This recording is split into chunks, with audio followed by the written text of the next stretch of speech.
Hey everybody, Alafia, Namaste. This is Osunlade, and this is day 30 of RootWombmyn's 40-day prosperity invocation.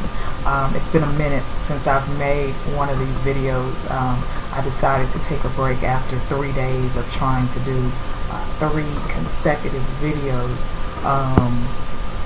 that were not trying to happen. I mean, I would try to upload, it wouldn't upload, or there would be no audio, I mean none, or just whatever. So I just decided not to force the issue, and I took that as a sign that I could and should take a break from the videos until I experienced the message to come back and do more. And so basically that's what I'm doing today. I am coming to tell a story. That's one of my favorite stories to tell, and Spirit has been urging me. You know, I've intuited that I should share this story, so I will. And so hopefully you'll like it. This is a story. It's got drama.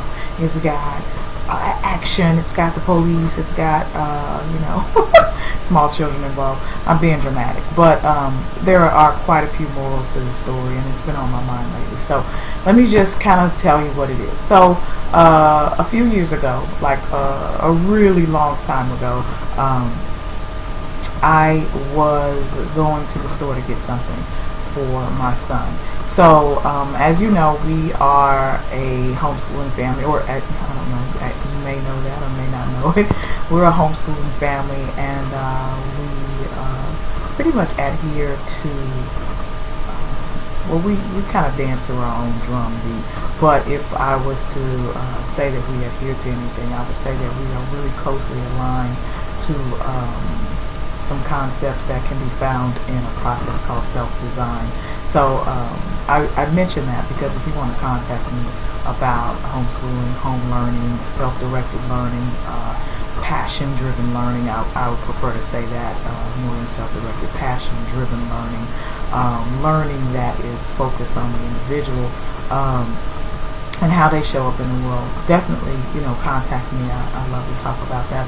And I also love to connect online with people who are open to these concepts, because it takes a village, and we can always support each other. But I say all that to say that prior to us beginning homeschooling, when my oldest son, who is now 16, when he was maybe about 4 or 5, I had him in a Montessori program. So he was in this Montessori program, and at this point he had this teacher who, for some reason, would always send a note home the night before and say, we need XYZ at the school. And I guess for some people it's really not a big deal, but just kind of the way we live our lifestyle, we don't have juice boxes and stuff to just bring like that to school all willy-nilly. I would make a lot of fresh foods and a lot of stuff like that. So anyway, to set it up, so I'm a little bit irritated because I find out at the last minute that he needs to bring some type of juice or something or other. I don't know, this is over a decade ago, but I just remember getting in the car the next morning and having to leave the house a little bit earlier than planned to stop on the way to the school, which isn't too far from our house, but we needed to make a stop so that we could get some items so that he could have it for whatever this function was this impromptu function. I need to get over that they were having at the school that day, right? So there's this gas station / store, maybe a 7-Eleven, I don't know, that is in between our house and where we're headed. So I stop there, and I just go in. We go in, we're in a hurry to get whatever it is we need. There are a gazillion men there in that neighborhood that we lived in, which was one of my favorite neighborhoods.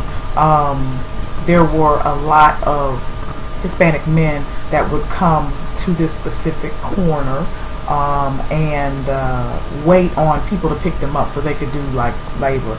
that day. So of course we're in the middle of that because it's the morning and there are 5 million men standing in line purchasing whatever they're purchasing, donuts and coffee, whatever they need, you know, to kind of get their morning going. So so I'm setting all this up to say this is a last minute thing. I'm in the car, we got to get out of the house a little bit earlier. I'm running in to get something, whatever this is on this little strip of paper that he's supposed to have. We're waiting in line. It's time for me to make my purchase. I'm making my purchase. I'm both rushing and irritated, and it's early. And so I come out of the store after I'm finally done. We're at the car. We're about to get in the car. I'm looking in my bag, trying to find my car keys. There are no car keys in my bag. There's nothing there. And I'm digging in the bag. I'm like, okay, you know what? We're going to be late, and so, if I'm late taking him there, then that means I'm going to be late going into my office. At that time I was working with a civil rights attorney, and so it was just kind of like, dang. So I'm looking in the bag, and so I do what I tend to do whenever something like this happens, and I seek to align myself with the energy known as Elegba. For some people it's known as setback, or some say Eshu. So I am saying to Elegba, that's what I was saying. I was saying to Elegba, okay, I do not know where my car keys are. So I am asking you to spirit as Elegba, please show up, not show up, let me know where my keys are. And this is something that again, that I tend to do when I'm in these situations. And so as I'm asking spirit, in the form of Elegba or Eshu to assist me in this situation, the message comes to me, look in your purse. And so I'm following instructions, but at the same time I am saying, I have already looked in my purse. The keys are not in my purse. And but I open the purse and I'm looking in my purse. And this is one of those really interesting days. For some strange reason, I have basically nothing in my purse. I'm not even carrying a bunch of junk. So it's really clear that there is no set of keys in my purse. You know what I'm saying? And you know how your mind goes. It's like, okay, my car keys are on there, my house keys are on there, my all kind of keys are on there. There's not even like a pocket to the purse. I think I have a wallet and maybe like, I don't know, just like a wallet and nothing hardly else in the purse. So you can look and see down in there. But I'm doing it. And so I ask again. And it's like, look inside your purse. And so I do it again. I keep doing this. And I would say at least 3 times, which is funny because that is, I never thought about that, but that is 11 number. But at least 3 times. And I keep trying to turn around. Just imagine, this is the door to like the 7-Eleven or whatever this is we're in. This is the door right here. My car is parked directly in front of the door. I keep trying to take my purse, turn around and go back into the store and check the counter where I was making my purchase, because in my mind I'm like, that's where my keys are. My keys are on that counter because I set the keys down, I bet, when I was getting the money out of my purse. I gave it to the guy, and in my rush and in my not being present and in not being in an aware place, I know that's where my keys are in my mind. That's what I'm saying. And so every time, this is what's going on those 3 times. Every time I look, then I say it's not there, and I get ready to go into the store and find where I know the keys are, and the message comes back, look in your purse. So I do it again. Then, I'm being obedient. Then, as right like clockwork, at that time, I hear the message, now. Go into the store now. Turn around. Go into the store now. I listen. I turn around. I go headed to the store. As soon as I do this, a man who is walking very calmly, supposedly, comes out of the store, and he's holding my car keys in his hand. But he's thinking, okay, because he's probably watching me. He's thinking, okay, now I can just like smoothly just walk on out. And so, but immediately the message came to me to tell me when to turn around, when to walk to the store, and there were my keys. And so I say to the man, are those my car keys? Those look like my car keys. And I also glance over to the left because right on the other side of the store are two police officers standing there. And he says something at first, you know, to try to give the impression that he thinks that they are his.